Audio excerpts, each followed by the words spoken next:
Tesla 俾人針對 ，FBI 正式介入調查。尋晚，拉斯維加斯同密蘇里州堪薩斯城發生咗一系列震驚全國嘅暴力事件，多架 Tesla 汽車俾人縱火，睇嚟係針對呢間電動車公司嘅最新破壞行動。特斯拉維修中心變成襲擊目標，火燒車畫面曝光。警方而家緊密調查呢單有預謀攻擊，目標係拉斯維加斯一間特斯拉維修中心。監控片段顯示，多架 Tesla 汽車瞬間被烈焰吞噬。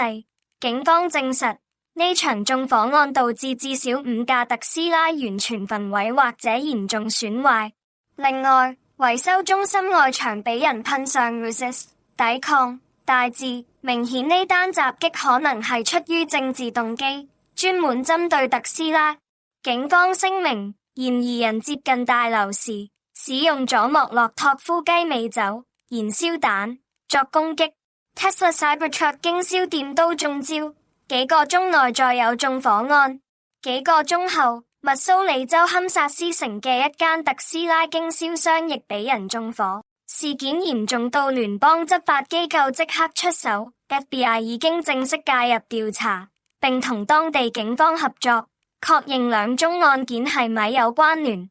當局嚴厲警告，對於任何覺得呢啲行為係正義或者值得讚揚嘅人，我哋要講清楚，呢啲係聯邦犯罪，一定會全力追查到底。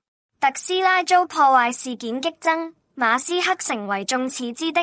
呢場攻擊唔係單一事件，過去幾個禮拜，全美最少已經發生16宗針對 Tesla 嘅破壞行為，目標包括 Tesla 汽車同經銷商門市。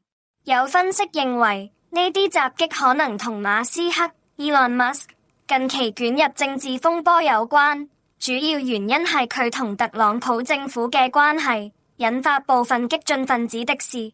我哋站出嚟，就係為咗捍衛民主。一名示威者接受媒體訪問時咁講。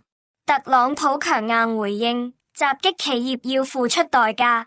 針對不斷升級嘅襲擊行動，特朗普總統發表強硬聲明，直言肇事者將面臨嚴厲法律制裁。